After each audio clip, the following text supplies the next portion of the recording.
Bom dia, igreja. Feliz sábado. Amados, eu quero começar a mensagem dessa manhã declarando o seguinte: nada nos separa do amor de Deus. Paulo escreveu isso em Romanos 8. Nem a morte, nem a vida, nem a altura, nem a profundidade, nem anjo, nem potestade, nem nenhum tipo de poder. Nada pode separar do amor de Deus. E talvez isso para nós que somos cristãos seja a coisa mais difícil de a gente colocar na cabeça das pessoas. O tamanho do amor de Deus por cada um de nós. Mas em contrapartida, a palavra também fala que o pecado faz separação entre Deus e o homem. Logo, é a nossa escolha pessoal que pode nos separar de Deus. E eu acrescento: o pecado não confessado. Porque a partir do momento que a gente confessa, Deus perdoa, Ele abraça, Ele transforma, Ele restaura e novamente te faz um novo ser. Então o pecado não confessado que é o problema.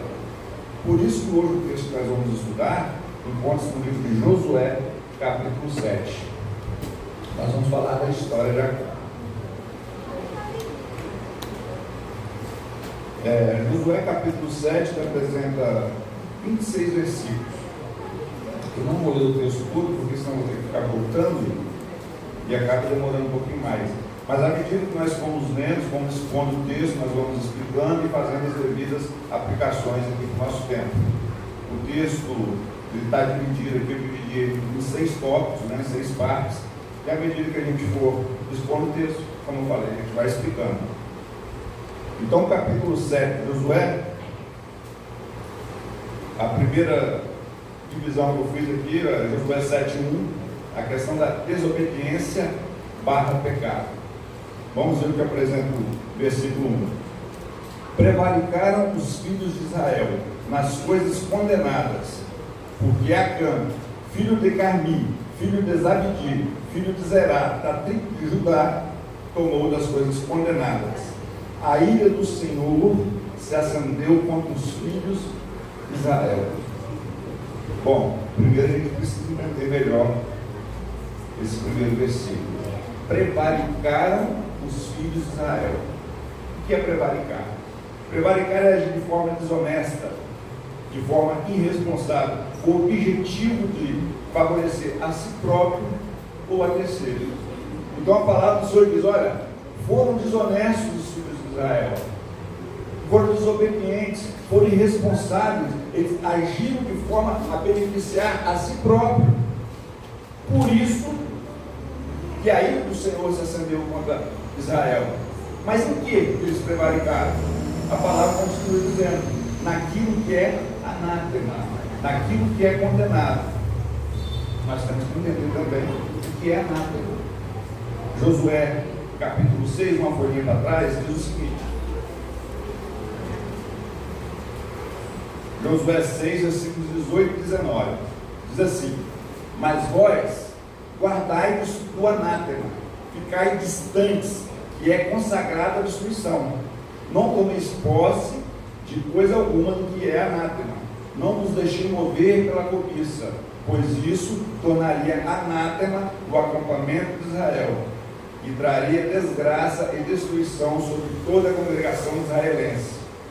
Toda a prata, todo o ouro, todos os objetos de bronze e de ferro serão consagrados a Yahvé, entrarão no seu tesouro. Então o que é anátema, segundo a Bíblia? É algo amaldiçoado, separado para destruição. E aqui, nesse texto aqui, nós estamos vendo aqui o pacto, a aliança que Deus fez com o povo. Olha, vocês vão para a guerra, vocês vão tomar a cidade, mas nos espólios da cidade vocês não mexerão. Isso é anátema, está separado. Isso é amaldiçoado, está separado para destruição.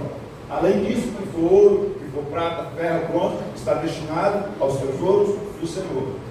Portanto, não toquem em nada disso, porque se vocês assim fizerem, vocês trarão maldição para toda a congregação. Então o que é anátema? É maldição. É algo separado para destruição. E o Senhor falou: olha, não faça uso disso, não ponha isso para você, não deixe que a cobiça faça com que você se aproprie dessas coisas. Está separado para destruição.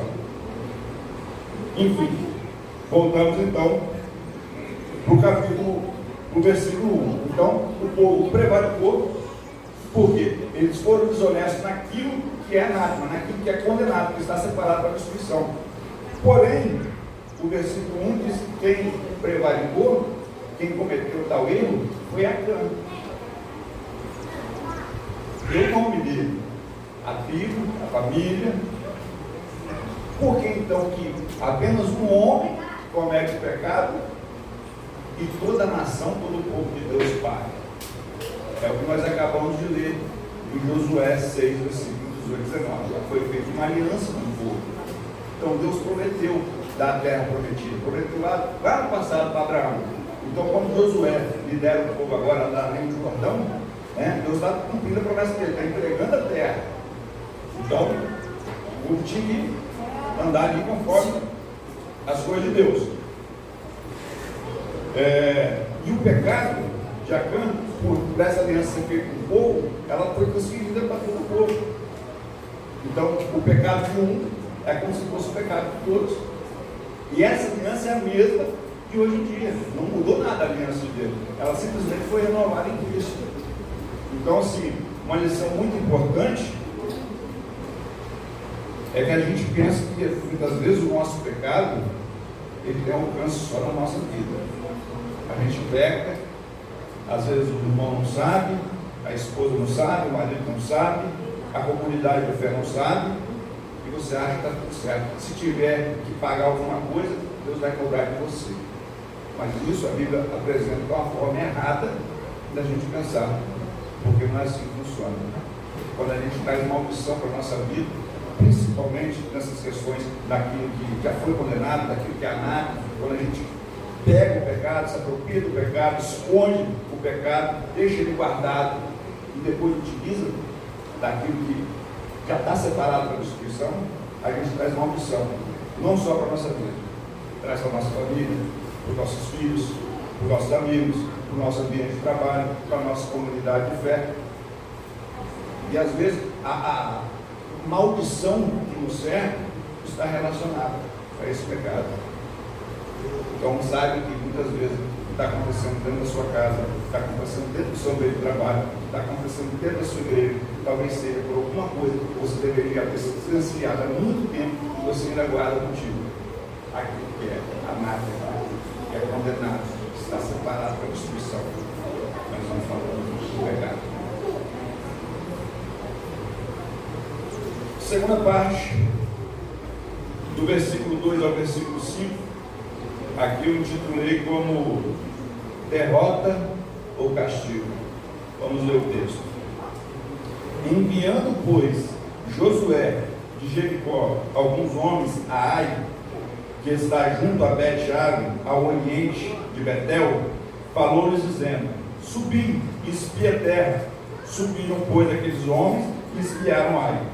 E voltaram a Josué e lhe disseram: não suba todo o povo, subam 1, 2 ou 3 mil homens a ferir Ai. Não fatigueis aqui todo o povo, porque são poucos os inimigos. Assim subiram lá do povo uns 3 mil homens, aos quais fugiram diante dos homens de Ai. Os homens de Ai feriram deles uns 36, e aos outros perseguiram desde a porta até as pedreiras, e os derrotaram na descida. E o coração do povo se derreteu e se tornou como água.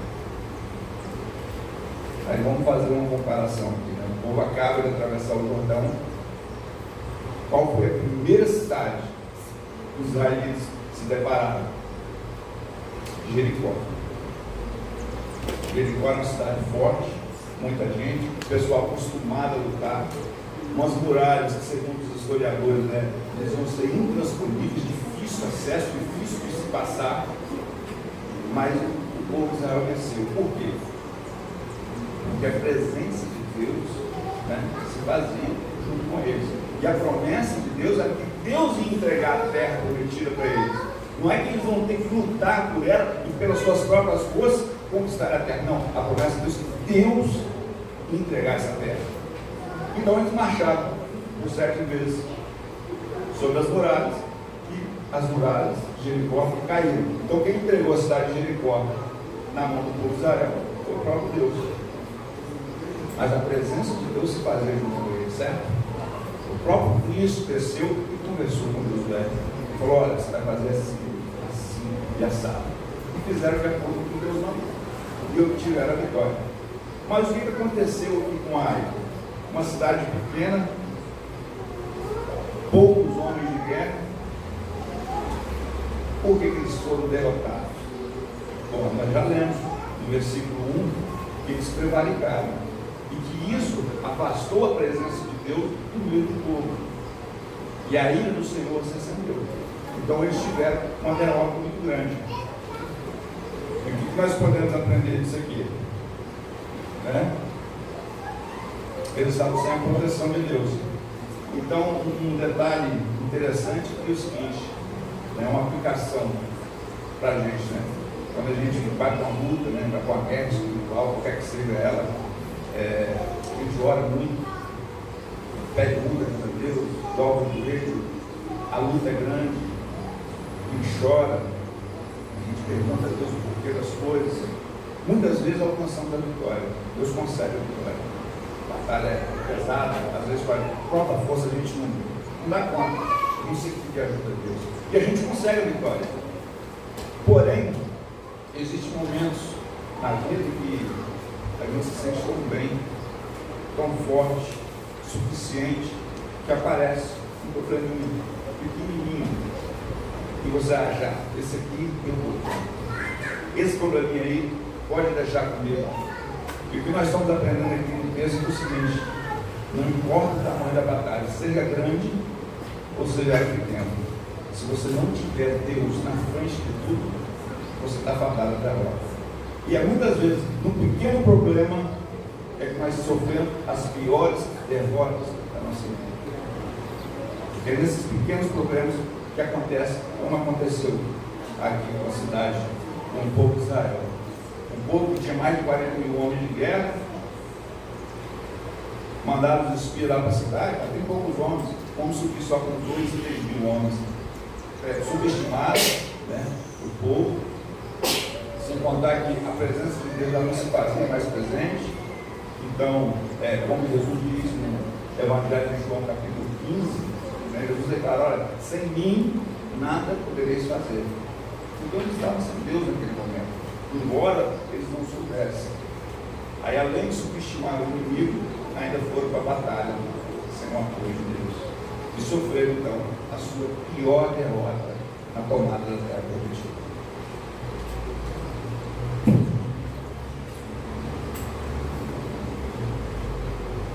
Então a lição é essa aí: não importa o tamanho da batalha, ela pode ser grande, às vezes muito pequena, mas o que vai determinar a sua vitória é aquele que luta por você, o Senhor dos Exércitos, o príncipe do exército do Senhor, Jesus, o Cristo de Deus. Capítulo 3, do versículo 6 ao versículo 9.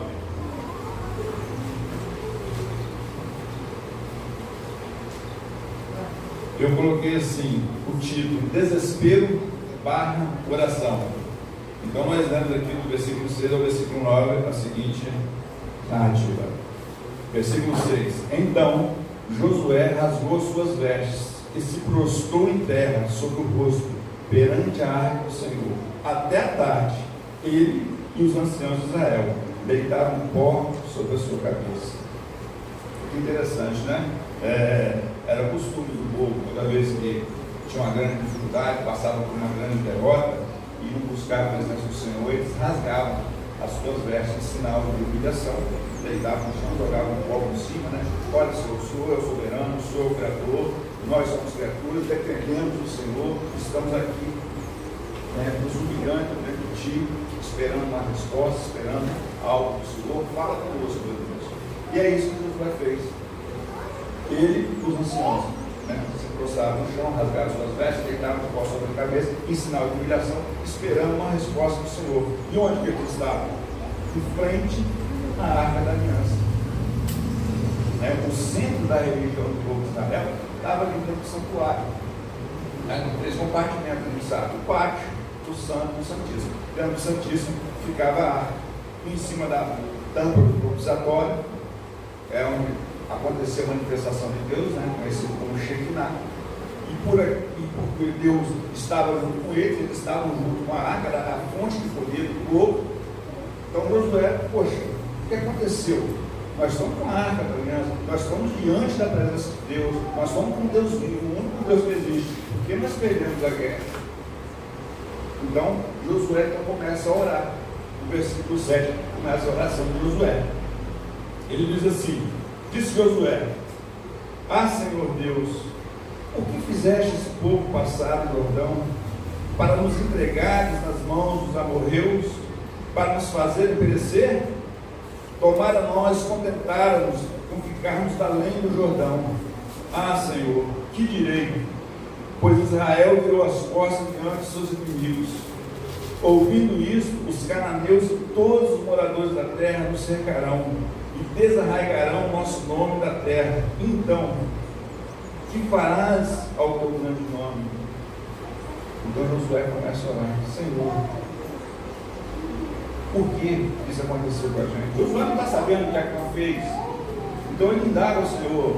Não é errado, não, o Senhor nos chama a conversar com Ele. Vamos arrazoar com Deus quando as coisas estão acontecendo errado. Senhor, por que está acontecendo? O que houve? O que eu fiz de errado? O que aconteceu? Antes eu tivesse ficado lá além do Jordão, lá eu comia, lá eu bebia, lá não tinha guerra, não morria gente do meu povo. O que aconteceu, Senhor? Antes tivesse ficado lá, não tinha nada disso. Mas o que chama mais atenção é no finalzinho do versículo 9. Josué sabia orar. Então ele diz para o Senhor: que farás, Senhor, o teu grande nome?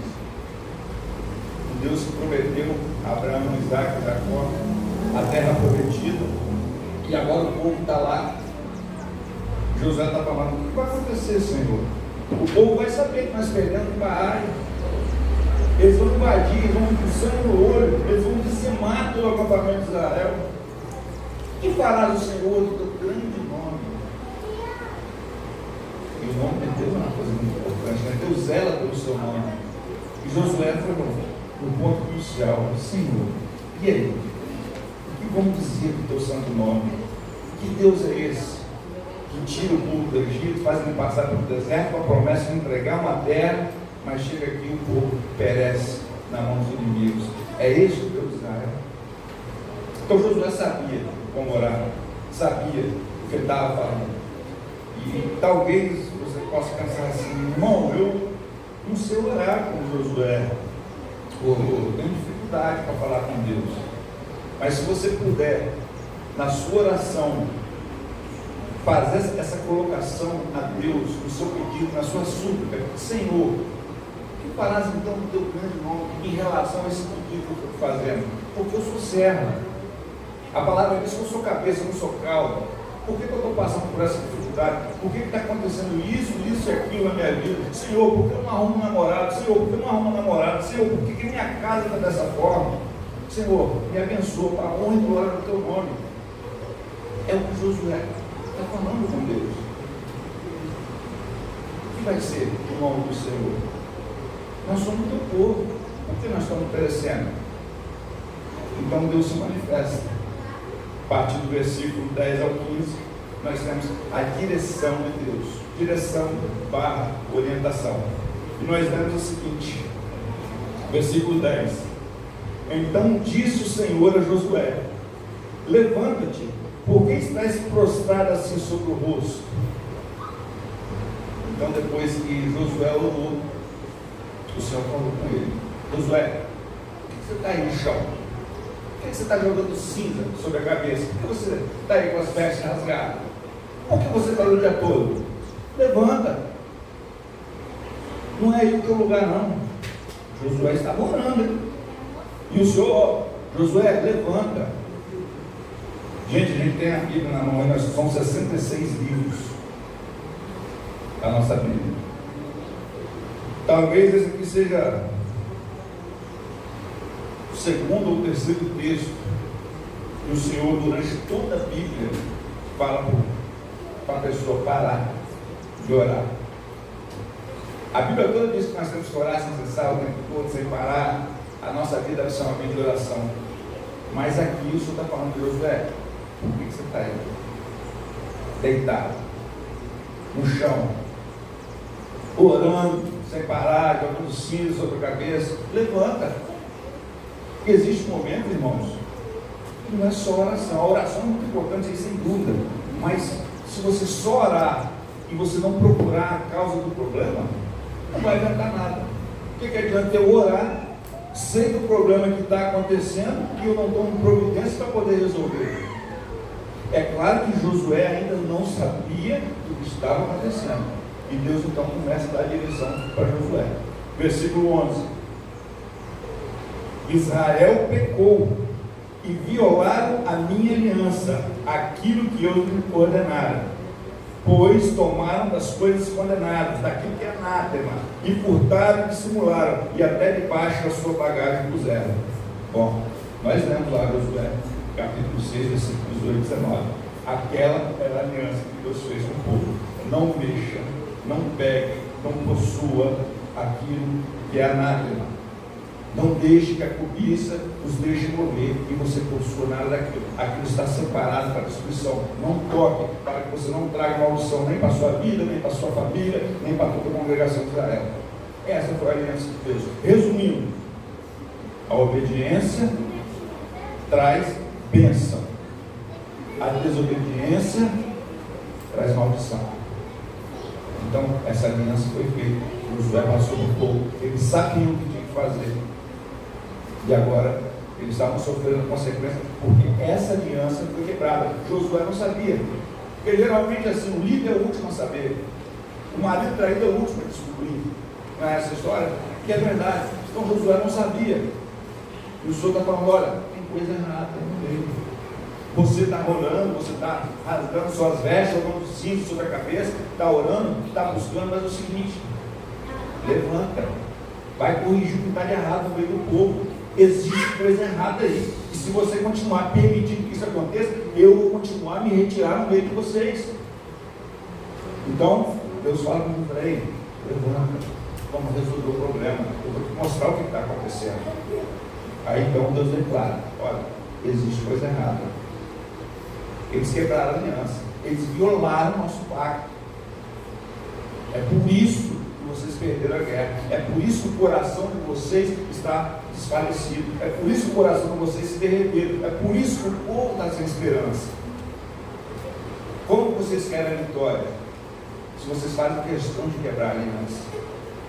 E lembre-se, quem quebrou a aliança foi aqui, mas as consequências, todo o povo, toda a família, toda a congregação.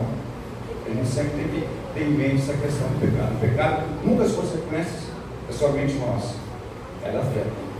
Mais uma vez eu vou falar, sua família, é filho, pai, mãe, esposa, irmãos, trabalho, vizinhança, sua comunidade de fé, todo o povo de Deus. O pecado afeta todo o povo de Deus. Versículo 12.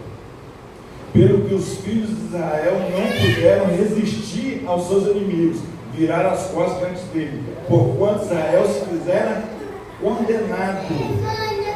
Já não serei convosco, se não eliminares do vosso meio a coisa roubada. Dispõe-te, santifica o povo e diz: santificai-vos para amanhã, porque assim diz o Senhor Deus de Israel: há coisas condenadas no vosso meio, ó Israel. Aos vossos inimigos não podereis resistir, enquanto não eliminares do vosso povo as coisas condenadas. Pela manhã, pois, vos chegareis segundo a vossa tribo, e será que a tribo que o Senhor designar por sorte se chegará, segundo as famílias, e a família que o Senhor designar se chegará por casas, e a casa que o Senhor designar se chegará homem por homem. Aquele que for achado com as coisas condenadas será queimado, ele tudo quanto tiver, porquanto violou a aliança com o Senhor e fez loucura em Israel. Então o Senhor declarou: olha, mexeram naquilo que não era para mexer, tomaram aquilo que não era para ser tomado, o que estava separado para destruição, pegaram para si, violaram a minha aliança. Agora é o seguinte, vamos resolver, Josué. Santifica o povo, faz o povo entender, ó, eles precisam buscar pureza, eles precisam se santificar, se afastar do pecado. Porque sem santidade, né, a palavra diz que é impossível nós vermos a face de Deus. Então o Senhor diz, olha, santifica o povo essa noite, porque amanhã eu vou fazer chegar o culpado. Deus sabia quem era o culpado. Versículo 1 já mostrou para ele, o culpado era Acã. Mas se as consequências foram recebidas por todo o povo, é mais do que justo que para investigar o que aconteceu, todo o povo participasse. E o interessante aqui é o seguinte, irmãos, imagina, olha gente, nós perdemos a guerra, muitos homens foram mortos, o povo está aí com o coração despedaçado, achando que não há esperança, que Deus nos abandonou, vamos ser entregues na mão dos inimigos, acabou-se a nossa nação. Mas o Senhor está dizendo, olha, vamos nos santificar, porque amanhã Ele vai dizer quem é o culpado, e o culpado será queimado, ele tudo que ele tem. Você consegue imaginar isso, meu irmão? Que noite foi aquela? E a gente pode comparar com a última ceia, quando Jesus disse, olha, no meio de vós há um traidor. Então, assim, todos os discípulos naquele momento tiveram olhado para dentro de si e viram a possibilidade de eles serem traidores. Porventura, Senhor, seriam nós. Então, para você ver como que é a questão do pecado, né? Como o ser humano tem o potencial do pecado. E aquilo fez com que todos eles refletissem, Senhor, porventura seria eu? Seria ele? E agora, no meio da nação, Josué santifica o povo para amanhã identificar quem é o culpado. Que noite de quebrantamento teve em Arraial? Fico imaginando um pai chegando para o filho, foi você? Foi você? Diga-me a verdade, não me esconda, meu filho, sabendo que tudo seria destruído, toda a família, todos os bens seriam queimados, apedrejados, queimados. Sofrimento naquela noite, coração quebrantado, todo mundo olhando para dentro de si, será que eu fiz alguma coisa? Será que o culpado fui eu? Será que existe alguma coisa que eu fiz, que eu de repente não lembro e também faço parte dessa maldição? Então houve uma noite de choro, houve uma noite de quebrantamento, uma noite de reflexão. Continua. Então o versículo, a partir do versículo 16, a descoberta barra confissão. Diz assim: então Josué se levantou de madrugada e fez chegar a Israel, segundo suas tribos, e caiu a sorte sobre a tribo de Judá. Fazendo chegar a tribo de Judá, caiu sobre a família dos Zeraitas. Fazendo chegar a família dos Zeraitas, homem por homem, caiu sobre Zabdi. E fazendo chegar a sua casa, homem por homem, caiu sobre Acã, filho de Carmi, filho de Zabdi, filho de Zerá, da tribo de Judá. Então disse Josué a Acã: filho meu, dá glória ao Senhor, Deus de Israel, e a Ele rende louvores, e declara-me agora o que fizeste, não me ocultes. Respondeu Acã a Josué e disse: verdadeiramente pequei contra o Senhor, Deus de Israel, e fiz assim e assim. Quando vi entre os espólios uma boa capa babilônica e 200 ciclos de prata e uma barra de ouro do peso de 50 ciclos, cobicei-os e tomei-os, e eis que estão escondidos na terra, no meio da minha tenda, e a prata por baixo. Então Josué enviou mensageiros que foram correndo à tenda, e eis que tudo estava escondido nela, e a prata por debaixo. Hoje nós comentamos na escola sabatina que é muito fácil, quando o indivíduo é pego em flagrante, ele confessar o que ele fez. Foi pego, não, fiz mesmo, estou errado, estou arrependido. Será que se ele tivesse arrependido mesmo, ele não poderia ter confessado antes, já que ele está arrependido? Ao invés de esperar que fosse pego, ele não podia? Olha, filho,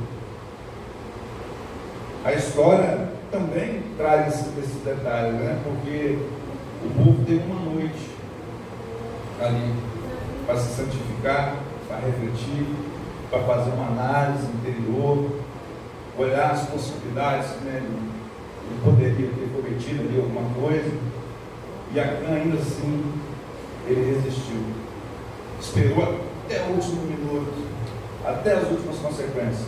Quando não teve jeito, o Senhor apontou, é você. Então ele admite que foi ele confessa o que ele fez, com detalhes, dá o peso, medita, isso, aquilo. Tem um detalhe, parece que a confissão de Acã tem uma honestidade, além dos detalhes, ele não coloca a culpa em ninguém.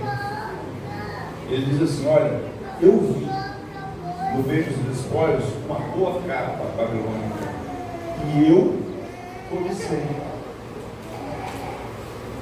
A gente percebe como a maioria dos pecados ocorre por causa da cobiça.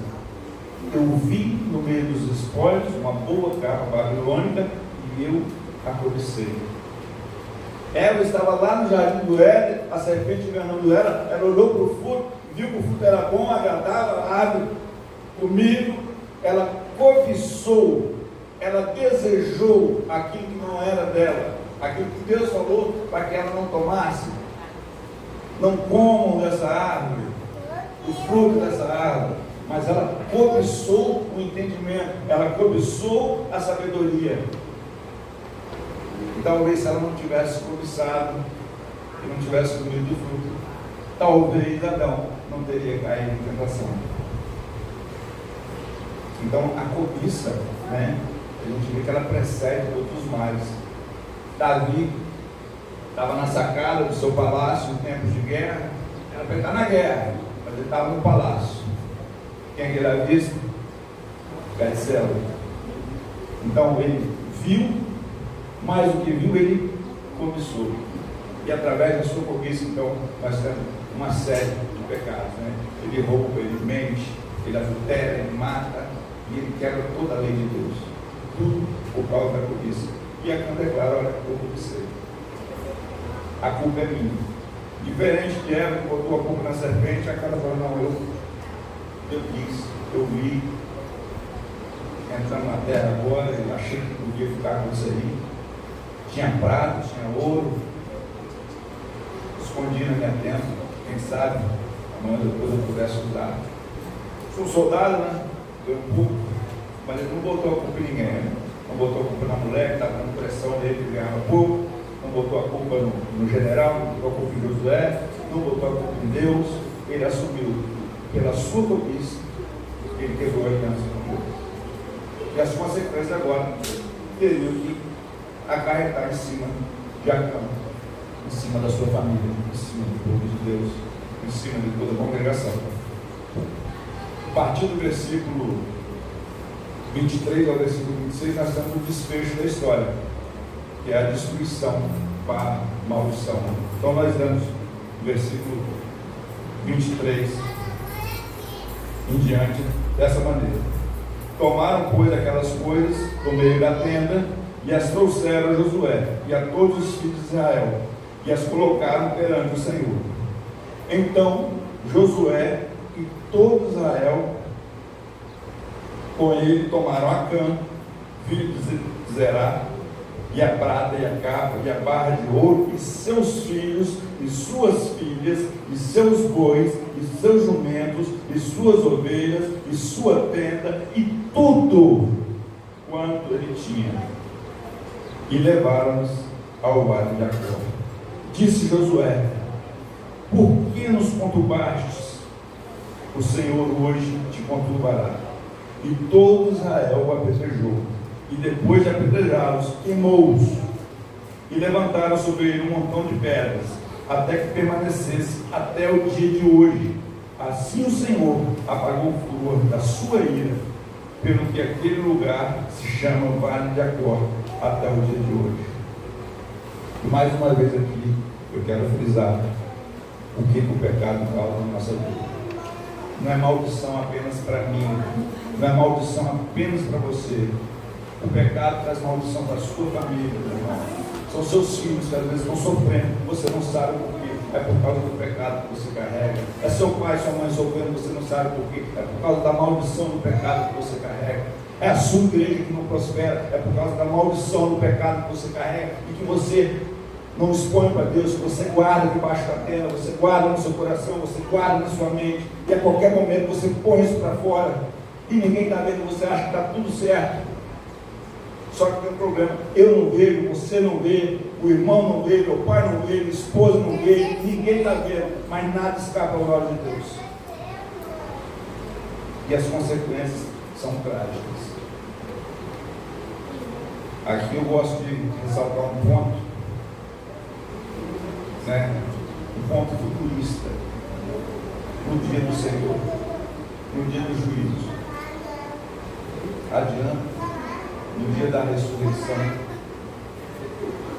dos mortos, alguém se levantar e dizer: eu confesso, eu fiz assim, passado, realmente, eu não acreditei, eu não entreguei minha vida ao Senhor, mas eu quero mudar. Será que esse camarada que confessar nesse dia, ele vai ter uma segunda chance? Não tem jeito. Quando a gente morre, meu irmão, é o que eu costumo falar, o destino está selado. Ou você morreu salvo, ou você morreu perdido. Não acha segunda chance. Não houve. Nós temos segunda, terceira, milésima chance enquanto estamos vivos. Então, quando a gente fala do pecado, o maior problema é esse aqui, é do pecado não tratado, é do pecado não confessado. O problema tudo é esse aí. E muitas vezes a gente tem aquele pecado escondido, e tem, tá? Não adianta pensar que não tem. Pecado escondido, que está lá quietinho, muitas vezes está adormecido, e na primeira oportunidade que aparece, aquilo aflora, sai de dentro de você como um leão rugindo e pega a presa. Mas na verdade a presa é você, que deixou que o pecado te dominasse. E o problema são as consequências, né? Imagino eu como um pai de família, as consequências do meu pecado afetando minha esposa, afetando a minha filha, afetando meus filhos. Saber que eu sou responsável pela maldição que eu estou trazendo para a vida da minha família. Como é que a gente pode dormir de noite? Sabendo que você está em pecado, sabendo que você não confessou esse pecado. A palavra do Senhor nos orientando que devemos confessar o pecado para não trazer maldição para o nosso lar, para não trazer maldição para o nosso ambiente, para a nossa comunidade de fé, não trazer maldição para o povo de Deus. Você foi chamado para ser abençoador. Você tem que abençoar a tua casa. Você tem que abençoar seu ambiente de trabalho. Você tem que ser responsável pelas bênçãos dentro da sua igreja, dentro da sua comunidade de fé. Talvez o motivo das coisas não estarem acontecendo da forma como deveriam é porque você tem um pecado escondido, não tratado, não confessado. E Jesus está te convidando, meu irmão, nessa manhã. Pega tudo isso que é anárquico, pega tudo isso que é amaldiçoado, pega tudo isso que está separado para a destruição do grande dia do Senhor e despeja, joga nos pés de Jesus. Deixa tudo ser com Ele, porque Ele vai queimar, Ele vai destruir. O pecado é para a destruição, o pecado está separado para a destruição, não o pecador. Talvez o inimigo que ele faz é você olhar para o teu passado e ver o quanto você errou, o quanto você pecou. Se você está sofrendo essa derrota na sua vida hoje, é porque você é um perdedor e o inimigo está apontando o dedo para você. Mas Jesus não quer que você olhe para o teu passado. Jesus quer que você olhe para o teu futuro. O teu futuro é no reino de Deus, é na glória. Mas a gente precisa confessar, a gente precisa fazer um autoexame, olhar para dentro de nós e falar: opa, isso aqui não pertence a um cristão. Esses atos que eu estou cometendo não fazem parte da vida cristã. O que eu preciso fazer? Confessar a Deus, entregar tudo isso a Cristo e deixar que Ele faça parte dele, que Ele destrua tudo isso. E um dia vai destruir. O pecado não se levantará pela segunda vez. Você não precisa ser destruído pelo pecado. Talvez Acã aqui pudesse até ter sido perdoado. Não estou falando que Acã perdeu a salvação dele, mas as consequências do pecado, ele teve que arcar com elas. Na lei de Moisés diz que se você matasse um homem por um motivo qualquer, você pagaria com a sua própria vida. Agora, pelo pecado de Acã, no relato bíblico, pelo menos 36 homens de cara já morreram quando entraram em Ai. Mas a palavra diz que na descida o restante foi derrotado. Então, sim, se não morreu os 3.000 homens, morreu muita gente. Tudo por causa do pecado. Tudo por causa da cobiça de Acã. Então, isso seria mais que suficiente para Acã ser apedrejado. Sem dúvida. Então, que a gente faça essa reflexão. O que nós estamos fazendo na nossa vida? O que está acontecendo? E um segredo, vamos dizer assim, um detalhe muito importante, vamos dizer assim, uma ideia que eu dou. No nosso dia a dia, a gente tende a cometer erros constantes. Um erro agora, um erro daqui a pouco, outro erro mais tarde. Então, cada vez que você errar e você tem a percepção desse erro, desse pecado, Senhor, eu pequei, me perdoa. E quando a gente pede perdão no coração, realmente a gente isso tem que haver conversão, né? Porque se você pecar, pede perdão e você não se converte, então não foi de coração. Deus conhece o coração. Então você pecou, tem consciência, pecou, Senhor, perdoa, eu não quero mais pecar. O salmista diz: Senhor, absolve daqueles que estão ocultos. Muitas vezes a gente peca, às vezes até sem saber. Mas é uma oração sincera, você falar: Senhor, revela-me aquilo que eu não sei, para que eu não possa pecar mais, para que eu possa pedir perdão, para que eu possa confessar meus pecados. Então, meu irmão, não vou dizer que você não tem que fazer isso agora, nesse exato momento. Não, você tem um dia todinho para você refletir na sua vida. Você tem um dia todinho para pensar: opa, será que eu tenho alguma coisa aqui? Eu cometi isso, eu fiz aquilo, mandei uma mensagem tal, postei isso, não postei aquilo, comi isso, não comi aquilo, falei isso, não falei aquilo. Existe alguma coisa. A gente precisa tratar. A gente tem que confessar. Confessar a Deus, porque Ele perdoa. Então, quando a gente pega o versículo 1 de Josué, capítulo 7, versículo 1, diz que a ira do Senhor se acendeu contra os filhos de Israel. Quando a gente vê o versículo 26, o Senhor apagou o furor da sua ira. Então, o que aconteceu entre o versículo 1 e o versículo 26? O pecado foi tratado, ele foi identificado, foi tratado, foi resolvido, foi queimado e foi lançado por terra. É isso que o Senhor quer na sua vida, irmão. Você identifica qual é o pecado, você elimina isso da sua vida, você não guarda mais isso no seu coração, na sua mente, joga isso por terra, entrega aos pés de Cristo. E eu quero encerrar com o último versículo, nós já lemos ele, quero ler de novo, Josué 7, versículo 10. Então disse o Senhor a Josué: levanta-te. Talvez, meus irmãos, na nossa jornada, muito provavelmente nós vamos fazer coisas que desagradam a Deus, muitas coisas que entristecem o Senhor, e porque fazemos escolhas erradas, muitas vezes sofremos derrotas, sofremos, e eu acredito que se sofremos o nosso Deus sofre junto conosco. Talvez a gente seja responsável por algumas lágrimas, mas ele diz para você nessa manhã, olha para dentro de você, identifica aquilo que está errado, levanta-te, resolve o problema da tua vida, não traga maldição para a tua casa, seja um canal de bênção. Jesus quer restaurar a tua vida, Jesus quer transformar a sua vida, e Ele transforma. Existem pessoas que às vezes olham para o outro e dizem: esse não tem jeito. Mas esse não é um pensamento do verdadeiro cristão. Porque é aquele que olha para o terceiro e fala que não tem jeito na vida dele, é porque ele ainda não experimentou a graça, ele não experimentou o poder transformador de Cristo na sua vida. E porque ele ainda não teve essa experiência espiritual, ele acha que você não pode ter. Mas o nosso Deus é poderoso, é o Deus do impossível, é o Deus que transforma, é o Deus que está dizendo para você nessa manhã: meu irmão, está difícil, está derrotado, está doendo, está orando, está buscando, não fica postado no chão não, você não foi feito para estar no chão. Levanta-te, confessa os pecados, resolve o problema, que eu sou contigo. Amém? Papai do céu abençoe de cada um de vocês. Vamos louvar?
fazer, como esse louvor, né?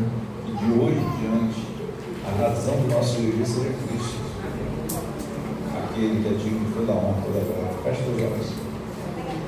Pai Santo, Deus querido, Deus poderoso, mais uma vez, Senhor, queremos te agradecer pela oportunidade de estarmos aqui reunidos para escutar a tua santa palavra, poder louvar o teu santo nome, aprender um pouquinho mais da tua palavra, saber que é necessário, Senhor, que a gente faça uma reflexão interior, que a gente examine os nossos sentimentos, olhe para dentro do nosso coração e veja que nós temos o potencial sim de ser pecadores, de estarmos fazendo coisa errada, e nós precisamos colocar tudo isso diante do Senhor, para que o Senhor tome as devidas providências. Temos que tratar do pecado, não podemos ficar escondendo aquilo que já foi condenado, aquilo que está separado para a destruição. Que o Senhor possa nos abençoar, que o teu bom e santo Espírito possa nos orientar, Senhor. E aqueles pecados que porventura estiverem, o Espírito Santo faça nos lembrar, que a gente possa confessá-los, nos arrepender e nos converter, de modo que a gente não pratique mais esses atos, para que a gente não se afaste dos teus caminhos, meu Pai, para que não nos afastemos da tua presença, porque nós já aprendemos que nada pode nos separar do amor de Deus. Então, a escolha pessoal, que a gente possa escolher hoje e para todo sempre por Jesus Cristo. É o que eu te peço e agradeço em nome do Senhor. Amém. Que Deus abençoe a todos vocês.